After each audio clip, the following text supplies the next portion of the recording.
الحمد لله نحمده ونستعينه ونستغفره ونؤمن به ونتوكل عليه ونعوذ بالله من شرور أنفسنا ومن سيئات أعمالنا من يهده الله فلا مضل له ومن يضلل فلا هادي له وأشهد أن لا إله إلا الله وحده لا شريك له وأشهد أن سيدنا محمدا عبده ورسوله أما بعد يا أيها الذين آمنوا اتقوا الله حق تقاته ولا تموتن إلا وأنتم مسلمون يا أيها الناس اتقوا ربكم الذي خلقكم من نفس واحدة وخلق منها زوجها وبث منهما رجالا كثيرا ونساء واتقوا الله الذي تساءلون به والأرحام إن الله كان عليكم رقيبا يا أيها الذين آمنوا اتقوا الله وقولوا قولا سديدا يصلح لكم أعمالكم ويغفر لكم ذنوبكم ومن يطع الله ورسوله فقد فاز فوزا عظيما فإن أصدق الحديث كتاب الله وخير الهدي هدي محمد صلى الله عليه وسلم وشر الأمور محدثاتها وكل محدثة بدعة وكل بدعة ضلالة وكل ضلالة في النار. உலகை படைத்து இந்த உலகை ஆட்சி செய்யும் எல்லாம் அல்ல அல்லாஹ் சுப்ஹானஹு வ தஆலாவுக்கே புகழ் அனைத்தும் அல்ஹம்துலில்லாஹ். சத்திய தூதர் சன்மார்க்க போதகர் எம்பிரா முஹம்மது ஸல்லல்லாஹு அலைஹி வஸல்லம் அவர்கள் மீதும் அன்னாரின் வாழ்க்கை வழிமுறைகளை கடைபிடித்து நடந்த நபித்தோழர்கள் அவர்கள் முதல் கொண்டு இன்று வரைக்கும் யாரெல்லாம் கடைபிடித்து நடந்தார்களோ நடக்கின்றார்களோ அவர்கள் அனைவர் மீதும் அல்லாஹுவின் சலாத்தும் சலாமும் உண்டாகட்டும் என வேண்டியவனாக அல்லாஹுனால் கடமையாக்கப்பட்டிருக்கும் ஜுமாவை நிறைவேற்ற வந்திருக்கும் அல்லாஹு நல்லடியார்களே, அல்லாஹ் சுப்ஹானஹு வ தஆலா இந்த உலகிலே வாழும் பொழுதோ எவ்வாறான வாழ்க்கையை வாழுமாறும் என்னென்ன காரியங்களை செய்யுமாறு ஏவிருக்கிறானோ அந்த வாழ்க்கையும் அந்த காரியங்களையும் செய்யுமாறும், என்னென்ன வாழ்க்கையை வாழ வேண்டாம் என்றும் என்னென்ன தீய காரியங்களை செய்ய வேண்டாம் என்று தடை செய்திருக்கிறானோ அவைகளை விட்டு முழுமையாக நீங்கிக் கொள்ளுமாறும் எனக்கும் உங்களுக்கும் வசியத் என்ன நல்ல உபதேசம் செய்து கொள்கின்றேன். அன்புக்குரிய இஸ்லாமிய சகோதரர்களே, இப்பொழுது நாம் குளிர்காலத்துடைய ஆரம்ப கட்டத்திலே நாங்கள் இருக்கின்றோம். இந்த பிரதேசத்திலே குளிர்காலம் பெரும்பாலும் குளிர்காலத்திலே நாங்கள் வாழக்கூடியவர்களாக இருக்கின்றோம். குளிர்காலங்களில் மார்க்கத்திலே சில சலுகைகளை அல்லாஹும் அல்லாஹுடைய ரசூலும் எமக்கு காண்பித்து கொடுத்திருக்கிறார்கள். காலங்கள் கோடை காலம், மாரி காலம், இலையுதிர் காலம், வசந்த காலம் என்றெல்லாம் காலங்களில் மாறுபடுவதை பார்க்கின்றோம். சில காலத்திலே வெயில் அதிகமாக இருக்கும், சில காலத்திலே காற்று அதிகமாக வீசும், சில காலத்திலே குளிர் மழை பெய்யக்கூடிய காலங்களாக இருக்கும். அப்ப இப்பொழுது நாம் இருக்கின்ற காலம் குளிருடைய கூதல் நிறைந்த ஒரு காலத்திலே நாங்கள் இருக்கின்றோம். அல்லாஹு ரப்புல் ஆலமீன் சொல்லும் பொழுதோ இன்னமா யுவஃபஸ் ஸாபிரூன அஜ்ருஹும் பிகைரி ஹிசாப், பொறுமையாளர்கள் சோதனைகள் சிரமங்கள் வரும் பொழுது அதனை அல்லாஹ்வுக்காக பொறுத்து கொண்டும் அல்லாஹ்வுடைய கட்டளை பிரகாரம் வாழும் பொழுது அவர்களுக்கு எண்ணிக்கையற்ற கணக்கு போடாத வண்ணம் அல்லாஹ் அவர்களுக்கு நற்கூலியை வழங்குகின்றான். எனவே இந்த குளிர்காலம் வந்துவிட்டால் வணக்க வழிபாடுகளில் சோம்பரித்தனம் காட்டக்கூடிய சூழல், பொடுபோக்கு காட்டக்கூடிய சூழல், ஒரு குளிர் என்பதை காரணமாக வைத்து இந்த வணக்க வழிபாடுகளை குறைவு செய்யக்கூடிய இருக்கின்றோம். மனிதனுடைய நிலை இப்படித்தான். வெயில் காலம் வந்தால் வெயிலை காரணம் காட்டி வணக்க வழிபாடுகள் குறை செய்வது, காற்று காலம் வந்தால் காற்றை காரணம் காட்டி வணக்க வழிபாடுகள் குறைபாடு செய்வது, குளிர் காலம் வந்தால் குளிரை காரணம் காட்டி இந்த குளிர் காரணமாக வணக்க வழிபாடுகளில் குறை செய்யக்கூடியவர்களாக நாங்கள் இருக்கின்றோம். நபிகள் நாயகம் ஸல்லல்லாஹு அலைஹி வஸல்லம் சொன்னார்கள், அஷ்ஷிதாஉ ரபீஉல் முஃமின், இந்த மாரிகாலம் இந்த குளிர்காலம் என்பது ஒரு மூமினுக்கு ஒரு வசந்தமான ஒரு விஷயம் என்று சொன்னார்கள். ஒரு நல்ல காலம் என்று சொன்னார்கள். ஏனென்றால் அதனுடைய பகல் குறைவாக இருக்கும், அதனுடைய இரவு நீண்டதாக இருக்கும். எனவே நல்ல மக்களுக்கு, அல்லாஹ்வை விரும்பக்கூடியவர்களுக்கு இரவிலே வணங்குவதற்கு இது இலகுவாக இருக்கும். இந்த ஃபஜ்ருடைய டைம் எத்தனை மணிக்கு வருகின்றது? 5 மணி ஆகின்றது. அப்ப நாங்கள் நேரத்தோட படுத்தாலும் கூட இந்த குளிர்காலத்தில் நின்று வணங்கக்கூடிய சந்தர்ப்பம் இருக்கின்றது. ஃபஜ்ரை விடுபடாமல் தொழுவதற்கு சந்தர்ப்பம். என்றால் மிக மிக பிந்திய இரவாக ஃபஜ்ர் வருகின்றது. தஹஜ்ஜத் தொழக்கூடிய வாய்ப்பு இருக்கின்றது. அப்ப பகல் குறைவாகவும் இரவு அது நீண்டதாக இருக்கின்றது. வணக்கம் செய்வது இலகுவாக இருக்கின்றது. நோன்பு நோற்பதற்கு இலகுவாக இருக்கின்றது. பகல் குறைவாக இருக்கின்றது, அதே போன்று நேரமும் குறைவாக இருக்கின்றது. எனவேதான் நபிகள் நாயகம் ஸல்லல்லாஹு அலைஹி வஸல்லம் சொன்னார்கள், அஷ்ஷிதா ரபீஉல் முஃமின், ஒரு மூமினுக்கு வசந்த காலம் என்பது குளிர்காலம் என்று நபிகள் நாயகம் ஸல்லல்லாஹு அலைஹி வஸல்லம் சொன்னார்கள். ஆனால் நம்முடைய ஈமான் குறைபாடு காரணமாக இந்த குளிர்காலம் நம்முடைய அமல்களை இல்லாமலாக்குகின்றது, குறைவடைய செய்கின்றது, சோம்பேறித்தனத்தை காட்டக்கூடியவர்களாக நாங்கள் இருக்கின்றோம்.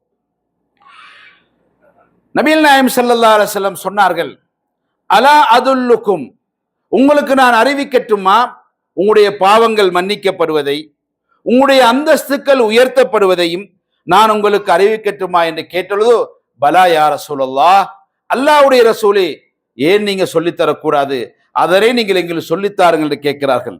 அப்பொழுது நபிகள் நாயகம் ஸல்லல்லாஹு அலைஹி வஸல்லம் சொல்லுகிறார்கள், இஸ்பாகுல் வுது, உங்களுடைய வுதுவை நீங்கள் முறையாக அழகாக செய்து கொள்ளுங்கள், பூரணமாக செய்து கொள்ளுங்கள். எப்பொழுது? சிரமமான சந்தர்ப்பத்திலும் உதுவை சரியாக செய்து கொள்ளுங்கள்.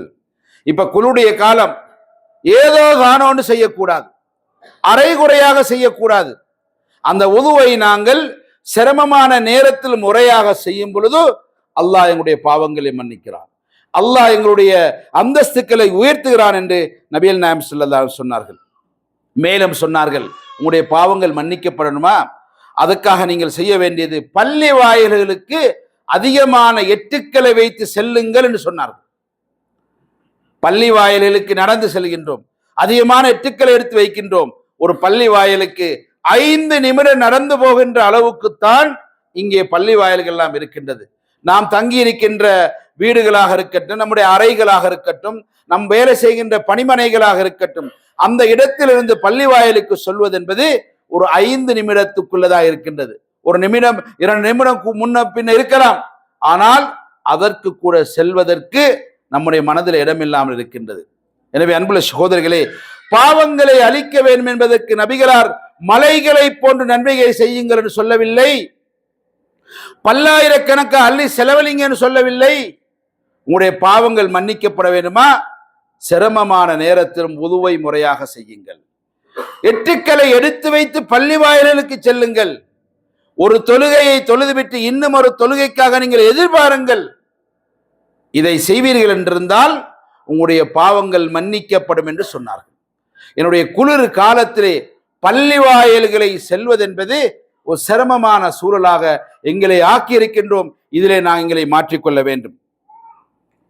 அன்புள்ள இஸ்லாமிய சகோதரர்களே, இப்னு மஸ்ஊத் ரலியல்லாஹு அன்ஹு அவர்கள் சொல்லுகிறார்கள், மர்ஹபன் பிஷ்ஷிதா என்று சொன்னார்கள். குளிர்காலமே உன்னுடைய வரவு நல்வரவாகட்டும், வெல்கம் பண்ணுகிறார்கள், இந்த குளிர்காலம் வரட்டும் என்று. ஏனென்று சொன்னால், தன்சிலு ஃபீஹி ரஹ்மத்து, அல்லாஹ்வுடைய அருள் இந்த மாதத்தில் இறங்குகின்றது, மழை பெய்கின்றது, அந்த மலையினுடைய அல்லாஹ்வுடைய அருள் வருகின்றது. அதே போன்று படைப்பிடங்கள் நன்மை அடைகின்றது. அதே மாதிரி தன்னுடைய விவசாய பூமிகள்லாம் மலர்கின்றது, அது வளர்வதற்கு உருவெடுக்கின்றது, அதற்கு பசலை ஏற்படுகின்றது, வளர ஆரம்பிக்கின்றது. அன்புள்ள சகோதரர்களே, நமது நாடுகளில் மலை தேறி தொழுகின்ற தொழுகையை வறட்சின்னு எப்ப சொல்வோம் என்று சொன்னால், கடுமையான வெயில் அடிக்கின்ற நேரத்தில் மழைக்காக நாங்கள் தொழுவோம், வறட்சி என்று சொல்வோம். ஏனென்றால் அங்கே நிறைய காடுகள் இருக்கின்றது, நிறைய உயிரினங்கள் அங்கே வாழுகின்றது, தண்ணீர், அந்த மழை தண்ணீர் நம்பி வாழுகின்ற உயிரினங்கள்லாம் இருக்கின்றது. ஆனால் இந்த நாட்டை பொறுத்தவரையில் அந்த வெயில் காலத்திலே மழை தேடி தொழ வேண்டும் என்பதை இவர்கள் உணர்வதில்லை. ஏனென்றால் அந்த வெயில் நேரத்தில் இங்கே மழை பெய்தால் இங்கே இருக்கின்ற பழங்கள் அது சரியான கனியாக ஆகாது.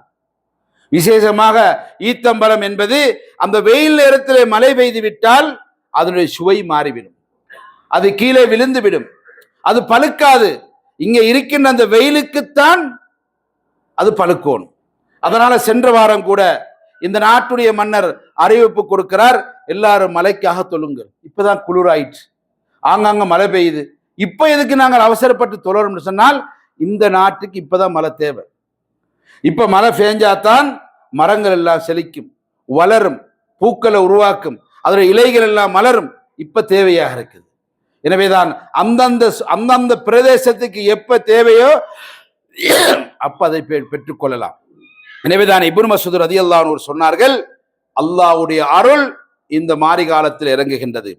எனவேதான் இந்த காலத்தில் இரவிலே நின்று வணங்குவதை நாங்கள் இதை சந்தர்ப்பமா எடுத்துக்கொள்ள வேண்டும், ஒரு சீசனாக எடுத்துக்கொள்ள வேண்டும். அல்லாஹ்வை இரவிலே நின்று வணங்குவதற்கு இலகுவாக இருக்கின்றது. 5 மணிக்கு ஃபஜ்ர், 4:30க்கு எழும்பினாலும் கூட தஹஜ்ஜத் தொழக்கூடிய வாய்ப்பு இருக்கின்றது. அன்புள்ள சகோதரிகளே, நோன்பு பிடிப்பது இலகுவாக இருக்கின்றது. தன்னுடைய விடுபட்ட கலாவான நோன்பை கூட இந்த காலத்திலே பிடிப்பது இலகுவாக இருக்கின்றது. மணித்தியாலம் குறைவாக இருக்கின்றது, காலநிலை நல்லா இருக்கின்றது, அதிகமான வெயில் இல்லாமல் இருக்கின்றது, எனவே இலகுவாக இருக்கின்றது. மாரி காலம் என்பது நாம் சாபமிடக்கூடிய அளவிலேயோ இது ரொம்ப கொடூரமான காலம் என்று சொல்வதை விட அல்லாஹ்வுடைய அருளுக்குரிய ஒரு காலம்தான் இந்த மாரி காலமாக இருக்கின்றது. அன்புள்ள சகோதரர்களே, ஹசன் பஸரி ரஹ்மஹுல்லாஹ் அவர் சொல்கிறார்கள், நிஅமஸ் ஸமானு லில் முஃமின் அஷ்ஷிதாஉ.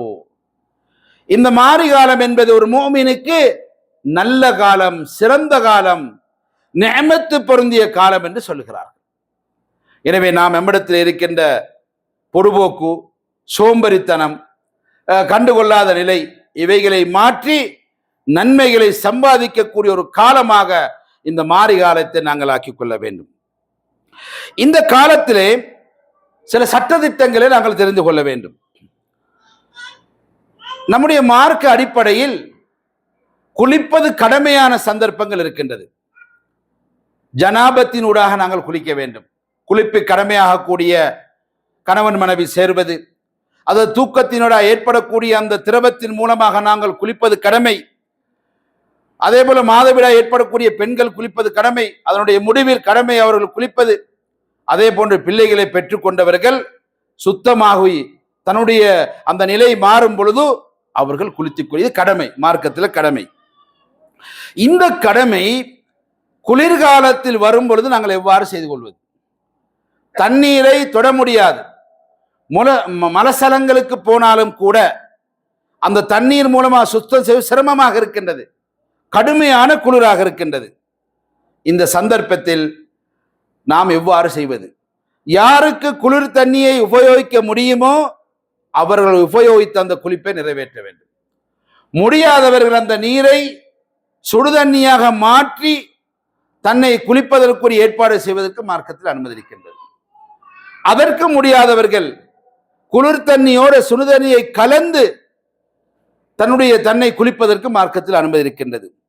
அதற்கு முடியாதவர்கள் தான் தயம்மம் செய்து கொள்ள வேண்டும், குளிப்புக்காக தயம்மம் செய்து கொள்ள வேண்டும். அல்லாஹ் சுப்ஹானஹு வ தஆலா சொல்லும் பொழுது, ஃபலம் தஜிது மாஅன் ஃபதயம்மமு ஸஈதன் தய்யிபா. உங்களுக்கு தண்ணீர் கிடைக்கவில்லை அல்லது பல காரணங்களாக இருக்கின்றது, நோய்வாய்ப்பட்டிருக்கிறோம், இந்த குளிர் தண்ணியை பட்டா நோய் வரும், நப்சுக்கு பயமாக இருக்கின்றது, கெடுதிகள் வந்துடும், தன்னால முடியல என்று இருந்தால் அவர்கள் தயம்மம் செய்யலாம். எவ்வாறு தயம்மம் செய்வது? சுத்தமான மண்ணை நாங்கள் எடுக்க வேண்டும். அந்த மண்ணிலே கையை ஒரு தட்டு தட்டி, தூசிகள் அதிகமாக இருந்தால் நாங்கள் தட்டி கொள்ளலாம் அல்லது ஊதிக்கொள்ளலாம். அந்த குளிப்பின் கடமையை நிறைவேற்றுகிற என்ற நீயத்தோட மனதால் நினைத்து கொண்டு முகத்தை நாங்கள் முழுமையாக அந்த மண்ணிலே தட்டின கையை நாங்கள் தடவ வேண்டும், முழுமையாக தடவ வேண்டும். இரண்டாவது தட்டு தட்டி மணிக்கட்டை நாங்கள் தடவி கொள்ள வேண்டும். இந்த கை மணிக்கட்டை உள்ளும் வெளியுமாக முழுமையாக நாங்கள் கழுவிக்கொள்ள வேண்டும், இந்த தடவிக்கொள்ள வேண்டும். இவ்வாறு தடவிக்கொண்டால் குளித்தால் எப்படி சுத்தமாகி விடுவோமோ அதே நம்முடைய மார்க்கத்தில் நாங்கள் சுத்தமாகி விடுவோம். இப்பொழுது நாங்கள் ஃபஜ்ருடைய நேரத்தில் எழும்பினோம், சுபருடைய நேரம் ஆச்சுன்னு சொன்னால் இந்த தயமத்தை கொண்டே நாங்கள் தொழேலும். தொழுவதற்காக இன்னொரு தயமம் செய்ய வேண்டிய அவசியம் கிடையாது. தொழுவதற்காக இன்னும் ஒரு தயமம் செய்ய வேண்டிய அவசியம் கிடையாது. எனவே குளிப்புக்காக செய்யக்கூடிய தயமத்தினூடாக தொழுது கொள்ள முடியும். ஆனால் ஒதுவுக்காக செய்யக்கூடிய தயமத்தினூடாக குளிப்பு நிறைவேறாது. குளிப்புக்கு நீயத்தோட நாங்கள் தயமம் செய்ய வேண்டும். அன்புள்ள சகோதரர்களே, எனவே நாங்கள் தயமம் செய்யும் பொழுது நம்முடைய உள்ளத்திலே உதுவுக்காக எவ்வாறு மனதிலே நினைப்பதை போன்று நான் தயமம் செய்கிற நீயத்தோடு 2 தடவை இந்த நான் சொன்னதை போன்று நாங்கள் செய்து கொண்டு இந்த குளிப்புடைய கடமையை நாங்கள் நிறைவேற்றிக் கொள்ள வேண்டும். இதே போன்றுதான் கடுமையான குளிரா இருக்கின்றது, குளிப்பு கடமையாகல்ல, தொழணும், தண்ணீரை தொட முடியல, சுடுதண்ணி கிடைக்கல, வேறு வழி இல்லை என்றிருந்தால் குளிரான தண்ணீரை கொண்டு உபயோகித்தால் தனக்கு தீங்கு ஏற்படும், நோய் வந்துடும், பயப்படுகிறோம் என்றிருந்தால் நாங்கள் அதே போன்று தயமத்தை செய்து தொழலாம். ஒரு மண்ணிலே ஒரு தரம் தட்டி முகத்தை ஒரு தரம் முழுமையாக தடவிக்கொண்டு 2வது தட்டு தட்டி மணிக்கட்டை உள்ளும் புறமா நல்ல முறையில் நாங்கள் தடவிக்கொண்டு தொழ முடியும். இது மார்க்கத்தில் நமக்கு கொடுக்கப்பட்ட சலுகை. அல்லாஹு ரப்புல் ஆலமீன் இந்த மார்க்கம் இவ்வாறுதான் செய்ய வேண்டும் என்று கட்டளை பிறப்பித்திருக்கிறான். அதே மார்க்கத்திலே சில மாற்றத்தை சலுகை அடிப்படையில் தந்திருக்கிறான். ஒரு பயணிகளாக இருந்தால் ஜும்மா நமக்கு கடமை இல்லை. ஒரு உண்மையான நல்ல பயணமாக இருந்தால் ரமதானுடைய நோன்பை வேறொரு சந்தர்ப்பத்தில் நாங்கள் பிடிக்க முடியும். இப்படி மார்க்கத்தில் எத்தனை சலுகைகள் இருக்கின்றது. ஒரு நல்ல பயணமாக இருக்கும் பொழுது தொழுகையை நாங்கள் சுருக்கி தொழ முடியும், தொழுகையை நாங்கள் சேர்த்து தொழ முடியும், அசரை லொகரையும் தொழ முடியும், லொகரையும் அசரையும் தொழ முடியும், மகரிபை இஷாவையும் தொழ முடியும், இஷாவை மகரிபையும் தொழ முடியும். இது மார்க்கத்திலே கொடுக்கப்பட்ட சலுகை. இந்த சலுகைகளை பாவிப்பதை, உபயோகிப்பதை, பயன்படுத்துவதை அல்லாஹ் விரும்புகிறான். நபிகள் நாயகம் ஸல்லல்லாஹு அலைஹி வஸல்லம் அதுக்கு வழிமுறை காட்டியிருக்கிறார்கள். அடுத்ததாக அன்புள்ள சகோதரர்களே, குளிருடைய காலத்திலே உது செய்து கொண்டு சாக்ஸ் போட்டிருக்கிற கூடிய ஆக்கள் அல்லது ஹுஃபைன், தோலால் தைக்கப்பட்ட சாக்ஸ் போன்ற அந்த ஹுஃபைனை போட்டிருக்கிறவர்கள் மசுகு செய்யறதை நாங்கள் பார்க்கின்றோம். அதுக்கு மேல தடவுறது மார்க்கத்தில் இதுக்கு அனுமதி இருக்கின்றதா? அனுமதி இருக்கின்றது. 40க்கு மேற்பட்ட ஹதீஸ் இருக்கின்றது. இதுக்கு அரபிலே ஹுஃபைன் என்று சொல்வார்கள், ஜௌரப் என்று சொல்வார்கள், ஷராப் என்று சொல்வார்கள். இதெல்லாம் அரபு வாசகத்திலே பாவிக்கக்கூடிய சொல்லாக இருக்கின்றது. அப்ப அந்த ஹுஃபைன் என்று சொல்லக்கூடியது தோலால் தைக்கப்பட்ட ஒரு சாக்ஸ். இப்ப நாம பருத்தியால் தைக்கப்பட்டது, துணியால் தைக்கப்பட்டது, இப்படியானதெல்லாம் நாங்கள் போடுகிறோம். அப்ப இது எப்படி செய்யறோம்னு சொன்னால், இப்ப அசருடைய தொழுகைக்கு நாங்கள் தொழுவது ஒது எடுக்கிறோம்.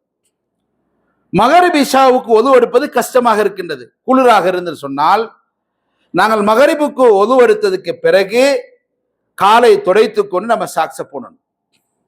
சாக்ஸை போட்டுட்டோம்னு சொன்னால் எப்பொழுது நமக்கு ஒது முறிகின்றதோ அந்த நேரத்திலிருந்து ஆரம்பமாகும். அப்போ ஒது எடுத்துக்கொண்டு நம்ம சாக்ஸை போடுவோம். அடுத்த நாள் அசர் வரைக்கும் நாங்கள் ஒது செய்யணும், முகம் கழுவோம், கை கழுவோம், தலையை மசுகு செய்வோம், இந்த இதையெல்லாம் செய்வோம். காலுக்கு மாத்திரம், காலுக்கு மேலாலே, அந்த கரண்டைக்கு மேலாலே நாங்கள் தண்ணீரை கையில் எடுத்து தொளித்து கொண்டு அந்த தடவி கொள்வது மார்க்கத்தில் அனுமதி இருக்கின்றது. காலுடைய கீழ்ப்பாகம் அல்ல, மேல் பாகத்தை தடவி கொள்வதற்கு மார்க்கத்தில் அனுமதி இருக்கின்றது. அப்ப இது எந்த நிலைமையில் இருக்கணும்? அந்த சாக்ஸ் சுத்தமாக இருக்கணும். சில பேர் சாக்ஸ் போடுவாங்க, 2 நாள் 3 நாள் கிட்ட நிற்க முடியாது, நாத்தம், வாசம். பக்கத்திலே தொழுகின்ற சஃப்ல இருக்கிறவர்களுக்கு அது விளங்கும். அன்புள்ள சகோதரர்களே, நபிகள் நாயகம் ஸல்லல்லாஹு அலைஹி வஸல்லம் மக்களுக்கு நோய்வினை செய்வதை ரொம்ப கண்டிச்சார்கள். மக்களுக்கு நோய்வினை செய்யக்கூடாது. யாரு இதை பற்றி தெளிவாக சொல்லியிருக்கிறார்கள். ஒரு முஸ்லிமுக்கு நோவினை செய்தால் அவன் எனக்கு நோவினை செய்தவன் ஆவான். மன் ஆதா முஸ்லிமன் ஃபக்கத் ஆதானி வமன் ஆதானி ஃபக்கத் ஆதல்லாஹ். ஒரு முஸ்லிமுக்கு நோவினை செய்தால் அவன் எனக்கு நோவினை செய்தவன். நபி அவர்கள் சொல்கிறார்கள், எனக்கு அவன் நோவினை செய்கிறானோ அவன் அல்லாஹ்வுக்கு நோவினை செய்கிறான். அப்ப பள்ளி வாயிலுக்கு வரும் பொழுது சுத்தமாக வரணும், மனம் பூசிக்கொண்டு வரணும். ஏன் ஒழு செய்யணும்? ஒது என்பது என்னது? ஒரு பியூர், ஒரு சுத்தம். குளிச்சு சுத்தமாகி பள்ளிக்கு வரோம், சுத்தமான ஆடையோட வரணும். சில பேர் நாட்கணக்கில் குளிப்பதில்லை, மனம் பூசுவதில்லை, சாக்ஸ் மாற்றுவதில்லை, பல்லு தீட்டுவதில்லை. அன்புள்ள சகோதரர்களே, பக்கத்து சஃப்ல என்று தொழ முடியாமல் இருக்கின்றது. வானவர்கள் பள்ளி வாயில இருப்பார்கள். அந்த பள்ளிக்கு வந்த உடனே வானவர்கள் நமக்கு துவா செய்வார்கள். அல்லாஹ் அவருக்கு மக்ஃபிரத் செய், அருள் செய், ரஹ்மத்தை செய்வன் வானவர்கள் நமக்கு பிரார்த்தனை செய்வார்கள். அப்ப அந்த வானவர்களே சபிப்பார்களே நோவினையே, பக்கத்திலே தொழுவதற்கு தொழ முடியாது. அவர் அதே யோசிக்கிறார், என்ன கஷ்டமா இருக்குது, வாசமா இருக்குது, நாசமா இருக்குது, எப்படி இது, எப்படி தொழுது முடிப்பது என்று சிந்திக்க ஆரம்பிக்கிறார்கள். தொழுகையே மாறிவிடுகின்றது. அன்புள்ள சகோதரர்களே, விசேஷமாக சொல்வதாக நாம் நம்முடைய சாக்ஸுகளை நாளாந்த மாற்ற வேண்டும். 2 நாள் 3 நாள் போடும் பொழுது அதுல வருகின்ற வாடை யாருக்குமே பிடிக்காது. பலர் நமக்கு சொல்லியிருக்கிறார்கள். இதை நாங்கள் மாற்றி அமைக்க வேண்டும். எனவே அப்ப சாக்ஸ் போடும் பொழுது நாங்கள் ஒதுவோடு இருக்கணும். அந்த சாக்ஸ் சுத்தமாக இருக்கணும், சுத்தமான இடத்துல தான் போடணும். அந்த கரண்டைக்கால் வரை அது மறைக்கக்கூடியதாக இருக்கணும். இந்த சாக்ஸ் பல வகையில் வந்திருக்கின்றது. கரண்டைக்காலுக்கு கீழே போடுறது, மேலே போடுறது, முழங்காலுக்கு கீழே வாரது, இந்த மாதிரி எல்லாம் இருக்கின்றது. கரண்டை முழுமையாக மறைக்கக்கூடிய சாக்ஸாக இருக்க வேண்டும். நடப்பதற்கு இலகுவாக இருக்கும். நடக்க முடியாது என்றிருந்தால் அதை போட்டு நம்ம செய்யக்கூடாது. எனவே அந்த சாக்ஸ் சுத்தமாக இருக்கணும், ஒதுவோடு இருந்து நாங்கள் போடணும். எவ்வளவு காலத்துக்கு போடலாம்? ஒரு பிரயாணி இல்லாமல் இருந்தால், நாங்கள் இங்கே வசிக்கிறாளா இருந்தால், நாம ஒரு நாளைக்கு 24 மணி நேரத்துக்கு ஒருக்காக நாங்கள் அதை கலட்டி மீண்டும் ஒழுவை முழுமையாக செய்து அதை நாங்கள் போட்டுக்கொள்ளலாம். பிரயாணியாக இருந்தால் அவருக்கு 3 நாள் 72 மணித்தியாலம் அனுமதி இருக்கின்றது. அதை போட்டு அவர் எப்போ ஒது முறியுதோ அந்த நேரத்தில் இருந்து 72 மணித்தியாலம் கணக்கு வச்சு அதை நம்ம போட்டுக்கலாம். இதெல்லாம் மார்க்கத்தில் நமக்கு அனுமதிக்கப்பட்ட சலுகையாக கொடுக்கப்பட்டதை நாங்கள் சலுகையாகத்தான் அதை பாவிக்கணுமே தவிர, இதை பிறருக்கு கஷ்டத்தை ஏற்படுத்துகின்ற வண்ணம், சிரமத்தை ஏற்படுற வண்ணம், ஒரு அழுக்கை ஏற்படுத்துகிற வண்ணம் நாங்கள் அதனை ஆக்கிக் கொள்ளக்கூடாது. அன்புள்ள இஸ்லாமிய சகோதரர்களே, சில விஷயம் நமக்கு தென்படாது. இப்ப மண்ணை கொண்டு முகத்தை தடவினால், மண்ணை கொண்டு 2 கைகளை தடவினால் இதுல என்ன சுத்தமாக போகின்றது? இதுல எப்படி சுத்தமாக போகின்றது? சரி, சாக்ஸ் போட்டு தடவு என்பது பாதத்துக்கு கீழே தடவினால் நியாயம். கீழே ஏதாவது தூசிகள் இருந்தாலும் தட்டுப்பட்டு போயிடும். இது மேலே தடவ வேண்டும். இது என்ன நியாயம்? எனவேதான் மார்க்கத்தில் சொல்லப்படக்கூடிய சில சட்டதிட்டங்கள், சில சலுகைகள், சில வழிமுறைகள் எல்லாமே நம்முடைய புத்திக்கு உடன்படும் என்பதை சொல்ல முடியாது. சிலது மாற்றமாக இருக்கும். அதைத்தான் அலி ரலியல்லாஹு தஆலா சொல்கிறார்கள், லவ் கான தீனு பிர்ரஇ லகான அஸ்ஃபலல் குஃப். தீன், இந்த மார்க்கம் தன்னுடைய ஆலோசனைப்படி, தன்னுடைய கருத்து பிரகாரம் இருக்குமாக இருந்தால் இந்த சாக்ஸுக்கு கீழாலே தான் நாங்கள் தடவ வேண்டும் என்பதை நாங்கள் ஏற்றுக்கொள்வோம். அப்படித்தான் நாங்கள் நினைக்குவோம். ஆனால் நபிகள் நாயகம் ஸல்லல்லாஹு அலைஹி வஸல்லம் இந்த சாக்ஸ், இந்த ஹுஃபைனுக்கு மேலாலே தடவி இருக்கிறார்கள். எனவே நபிகளார் ஒரு விஷயத்தை செய்து காட்டினால் அதில் நமக்கு நலவு இருக்கும், அதில் இடர் இருக்காது, அதிலே பயன் இருக்கும் என்பதை ஒத்துக்கொள்ள வேண்டிய நிலைமையிலே நாங்கள் இருக்கின்றோம். இதுதான் மார்க்கமாக இருக்கின்றது. இன்னும் சொல்ல போனால், ஒது எடுத்ததுக்கு பின்னாடி நமக்கு கேஸ் வெளியாகிட்டு, காத்து பிரிஞ்சிடுச்சு. இப்ப ஒது எடுக்கணும். ஏதாவது சம்மந்தம் யோசிச்சு பாருங்க.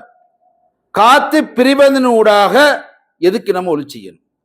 மலசலம் கழிக்கிறோம், அதை கழுவுறோம், அதனால நம்ம ஒலி செய்யலாம். இப்போ ஒரு காத்து பிரியதனூடாக ஒட்டகரைச்சி சாப்பிடுகிறோம், ஒலி செய்யணும். ஏன் செய்யணும்? சில அறிஞர்களுக்கு சில விளக்கங்கள் சொன்னாலும் அப்படி இன்னொரு பாரதூரமானது.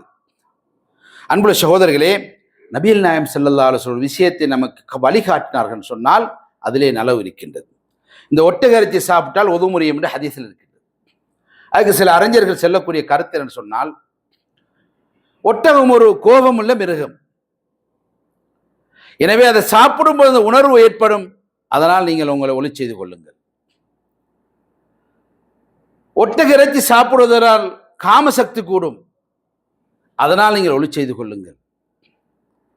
ஒட்டகம் என்பது நெருப்பால் படைக்கப்பட்டது, சில அறிஞர்கள் அதை சொல்வதனால் ஒளி செய்து கொள்ளுங்கள். இதை ஒவ்வொருத்தருடைய காரணங்கள்.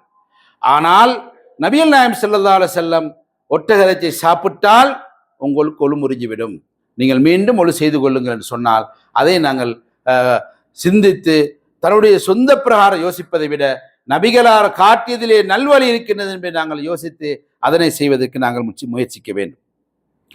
எனவே நாங்கள் சாக்ஸ் போட்டதுக்கு பின்னாடி அந்த மசகு செய்கிற மாதிரி செஞ்சு நாங்கள் ஒழுவை பேணிக்கொண்டாலும், எப்பொழுது அந்த சாக்ஸை நாங்கள் கலட்டுகின்றோமோ அந்த சட்டம் உடைஞ்சிடும்.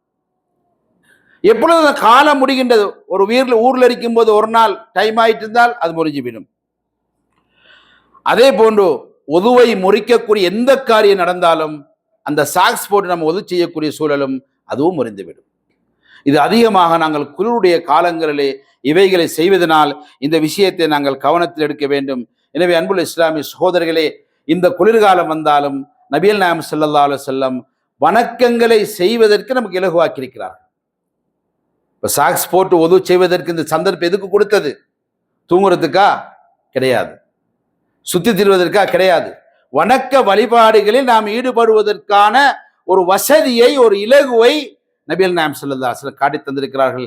எனவே இந்த சட்டத்திட்டங்களை பேணி அதிகமாக அமல் செய்யவர்களாக எங்களை அல்லாஹ் சுப்ஹானஹு வ தஆலா ஆக்குவானாக. வல்ஹம்துலில்லாஹி ரப்பில் ஆலமீன்.